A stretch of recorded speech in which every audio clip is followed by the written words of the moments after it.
Welcome to Love, Lust, and Lies. I am your host, Ken Canion, and today we're going to talk about something that is pervasive in many relationships.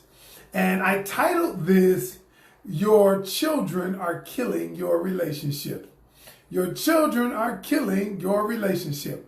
So let me tell you why I did this, why I decided to do this. I decided to do this one because I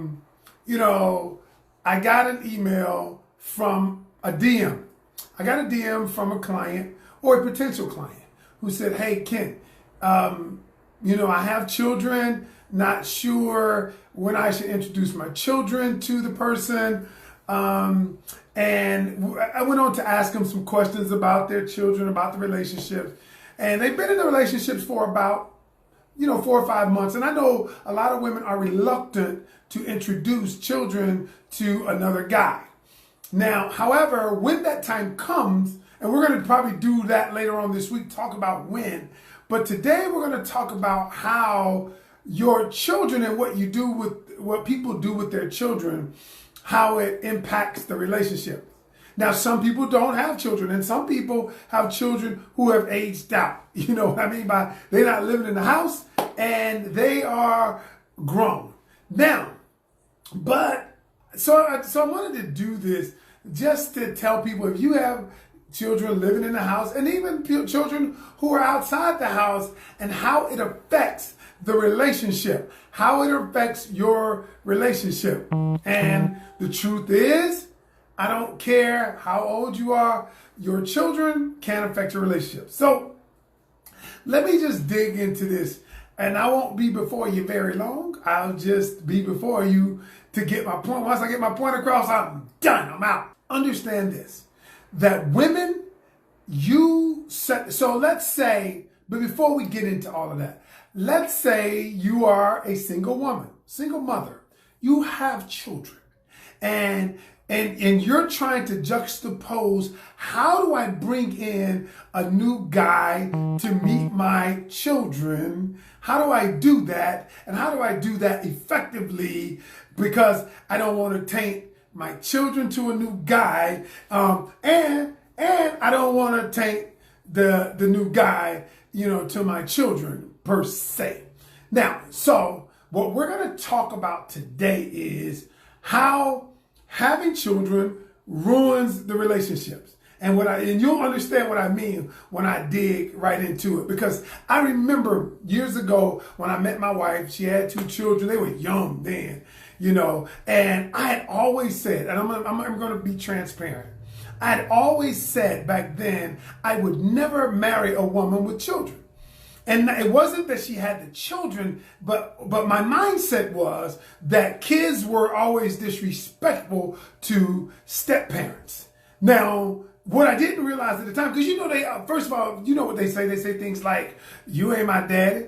I ain't gonna listen to you. You're not my daddy." And then they proceed to be disrespectful. And because they're not your children, you can't tag that ass like you really want to. And so, but it ended up being that I'm going to share with you how my wife and I navigated that, and how those girls became my girls. All these years later, I'm their dad, their father, it's like they're the greatest blessing in my life. But it started back then. So I want to start by saying 2 things that men don't like. And they may never say this to you. Number 1, they don't like unruly children. Children that are just unruly, no discipline. You let them do what they want. They stay up as long as they want. And you think that you're doing a good job. And I understand that the man, maybe their dad is not in their life, and you're like, I'm just doing the best that I can. And what you're doing is you are conditioning them to be unruly. You're conditioning them to be disrespectful. You're conditioning them to not have boundaries. And so the second thing men don't like is they don't like children that are disrespectful. And we're going to get into what disrespectful truly is. What does it mean when a child is disrespectful? Okay, I don't care if they're 17 years old, 18 years old. Just understand this. You as the female or male Okay, depending if you stay with your children, you have the children. You set the tone. You are the catalyst for this relationship to flourish. If you don't set the tone, the relationship won't flourish. It won't matter. And so I have heard children say things like, "You ain't my dad, I ain't got to listen to you. You're not my dad, I'm not listening, I'm not going to do this." And the children go on to disrespect the people. Well, what happens is you don't know, but you're ruining your relationship. So let's get into it. Number one, what does it mean to disrespect? What does the word respect mean? Because they did a survey of children and they asked them, what does respect mean to you? Do you know that 82% of the children said respect means being nice. It just means being nice. If I'm nice to you, I respect you. If I'm nice to you, I respect you. Okay. Now, being nice is only part of the scenario. Being nice is only part of what respect is. So I want to give you a definition today that I heard. I didn't come up with it. I heard it from one of the it was a parenting coach who was talking about it. And I was like, oh, that is truly significant. So here's what the parenting coach said. Parenting coach said, well, if we can get our children to understand that respect, I wrote this down. The definition of respect is treating someone in a way that does not make them feel small, insignificant, or unimportant. Treating someone in a way that does not make them feel small, insignificant, or unimportant. See, here's the problem.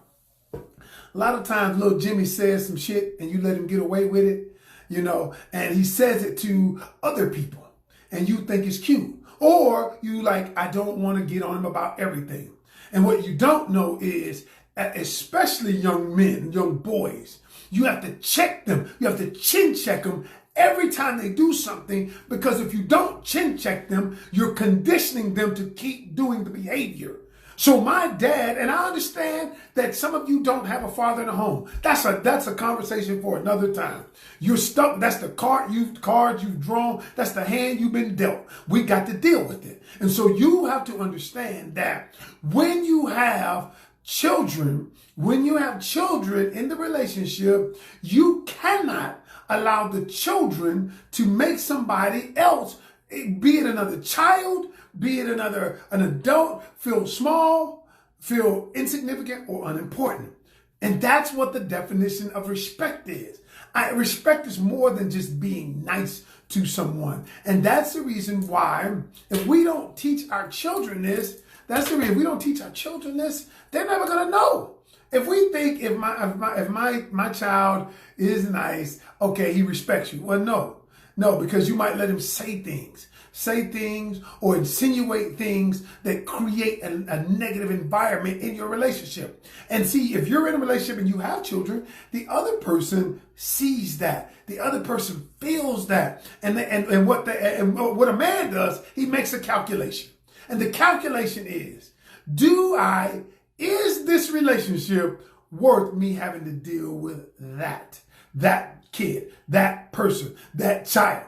And they make a calculation in their head, and they may never tell you that, look, I'm out because of the kid. But the truth is, that's why they're out. So here's what I want to do.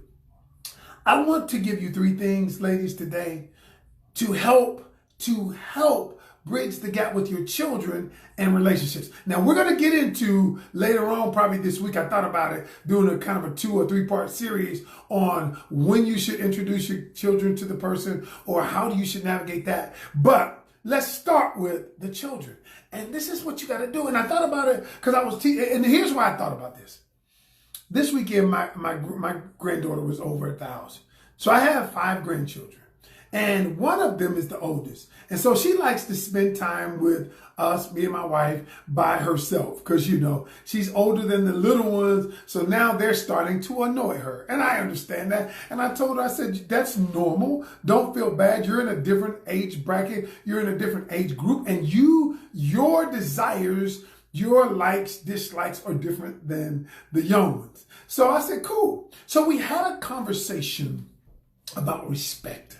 We had a conversation about what respect truly means and how you make other people, when you make other people feel small, unimportant, when you make other people feel insignificant, you're disrespecting them. And then she said, well, how? And then I began to explain to her what that does to everyone. And I explained to her that the truth is, Maddie, I said, the number one need for every human being, including you, including Pop Daddy, which is me, including Gigi, which is my wife, is the need for significance.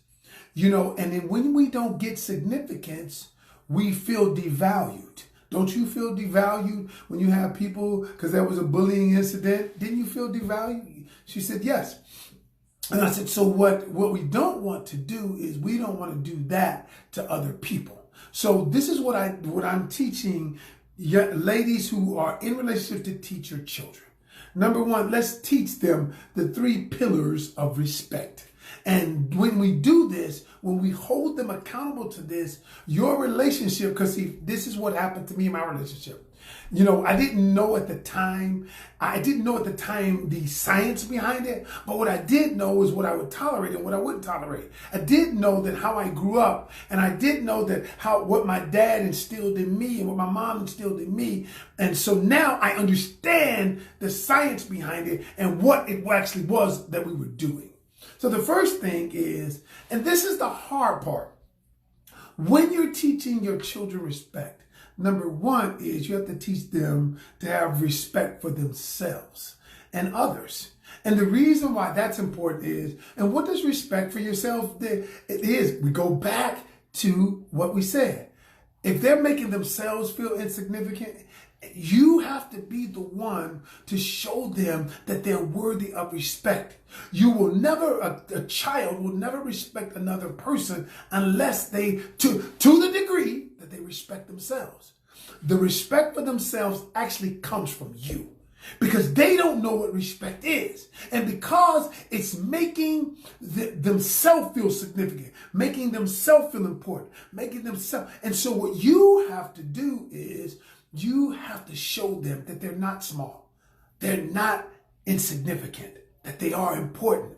Because what you do is, because if they feel small, insignificant themselves, they're going to treat, it will be easy to teach someone, to treat someone else that way. And so when you're talking about respect for others, it all starts with what they said in the survey. Be nice to people. Okay? Be nice to people, because what happens is the more you're nice, the more you have a cordial spirit. The more you have a cordial spirit, the more people honestly want to do for them. Here's the thing. There was a study, and I've done this many, many years. I've studied sales. I've been in sales a long time. And people like to do business. All of you know this. People like to do business with people they like. We all like to do business with people we like. We like to go to a restaurant with people we like. I mean, like we like to sit in this section with the server that we like. We like to think about it, y'all. Because this is human nature. So what happens is you'll go to a restaurant and you remember that Abigail served you last time. And you go to the restaurant and say, hey, I want to sit in Abigail's section, because Abigail was nice to me. And what nice represents is Abigail made me feel significant. And so when we're teaching our children who are in a relationship with somebody else, all we want to teach them is to be nice, and to when we're nice to the person that I'm dating, I'm making them feel significant. Now, I'm not saying you have to necessarily, they can't tell your kid what to do, because maybe they haven't earned that part. Maybe they haven't earned that yet. I get it. I said, I get that part. Maybe they haven't earned it. But however, what I am saying is that you are the catalyst to helping them respect for themselves. That which to the degree that I respect myself, I can respect others. The second thing is when you're teaching your children and helping them not ruin your relationship, is to help them respect property. So get this. If and I was telling my granddaughter this. I was telling them, when you teach your children to respect property, that is one of the best things you could ever do. Because respecting property, it goes a little bit different like most people think. I'm not talking about respecting, those are your shoes. Those are your brother's shoes. You don't wear their shoes. I get that part. But here's the part where they don't respect property and we're not teaching them. So for instance, we need to teach them where property. So for instance, if they have an example, shoes, and they throw their shoes in the living room, okay? Now, because we have not taught them, we have not conditioned them that property has a place. That property is valued, because now the property either goes on your feet or in your closet. And what we're doing is, you might think it's insignificant, it means nothing, but you're teaching them the value of property and the boundaries of property. Because what I taught my grandkids are this: that belongs to you. And when you pick up something that doesn't belong to you without permission, what you are doing is you're essentially invading on the other person's property. Essentially, you're disrespecting their property. And y'all, what happens? What happens with our children? We don't teach them the value of respecting property. Thus, they grow up with no boundaries at all. And so we have to respect boundaries. Y'all, we have to respect property. And we have to teach that. And the third thing is, when you're in a relationship, because men see this, we see it all day long, especially if I'm in a relationship with you and I can tell if your child doesn't respect property. I can tell it. And if they don't respect property now, what's going to happen? And what a man, again, he makes the calculation. Do I want to take on this mission? Because y'all are a package deal. I remember when my wife and I got together, I mean, she didn't have to tell me they were a package deal. I already knew that. The kids her children went with her. And I had to accept every part of them, all of them. If I was going to be with her, I had to accept the children too. And ultimately, they became my children. So what I'm simply saying is, but I taught them to respect property. I taught them you don't touch that if it doesn't belong to you. I taught them that you ask. I taught them all of that. And they were the model citizens in school because of that very nature. Because they had the nature of respecting property. And the last thing is respecting authority figures. So let me say this, and I want to get deep for a minute. Being black in America as a young male is tough. I'm not gonna lie to you. You know, when the cops pull up behind me, you know, I get nervous.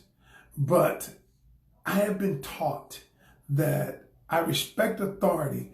Now, a lot of situations, y'all, if we be honest, if we are honest with ourselves, a lot of situations where we're seeing where African American men are being killed, are being abused, part of it could be avoided. Now, I'm not justifying anything that other people are doing. That shit is wrong. And I feel that they should be held accountable. But y'all, sometimes we have a part in it. And when we don't teach I teach my daughters. My dad taught me. He said, respect the authority. If he tells me to get out of the car, I'm getting out of the damn car. If he tells me to put my hands up, I'm putting my damn hands up. I am not provoking a situation that could end my life. I'm not. And part of it is many of the young men, and I have to be honest, part of it is they haven't been taught to respect authority. That other stuff, yeah, racism exists. I get it. I've been profiled. I've been racism against me, but I got to live another day. My life is more important than proving a point. More important than proving a point. Let's go to court and deal with that. I get it. But y'all, we, especially women, if you don't have a man in your life, my dad taught me to respect authority. He also taught me that the truth is, he said there is racism and it exists. And it exists. And you have to be better. You have to be better than them. You have to be smarter. You have to do two times as much to get noticed. All of that he taught me. And the truth is, y'all, we have to be willing to teach them that respect and authority is important. It might save their life. Now, in a relationship, I'm telling you this. Now, a man in your relationship, he may not have earned that authority figure. He may not have earned it.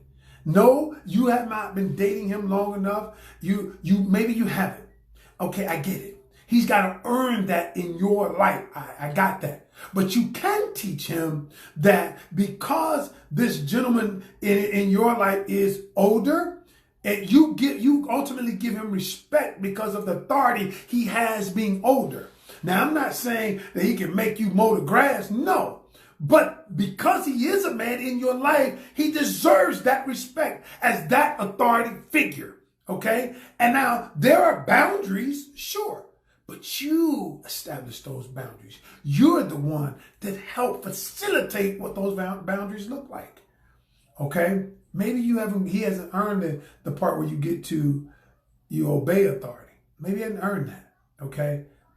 And that takes some earning. But what I am saying is this. Those three things, if you get them to respect themselves and others. Second thing is respecting property. You got to make a conscious effort. And then respecting authority. Respecting authority. Many of them won't end up dead. Won't end up in a situation where we're all mourning. Y'all, we can relate this to a relationship. We can relate this to life. We can relate this to a whole bunch of things. Because at the end of the day, this show is about relationships. And men do make a calculation whether they want to undertake this or not. And I have to admit, a lot of the problems we have in our society and our culture are because the man isn't in place.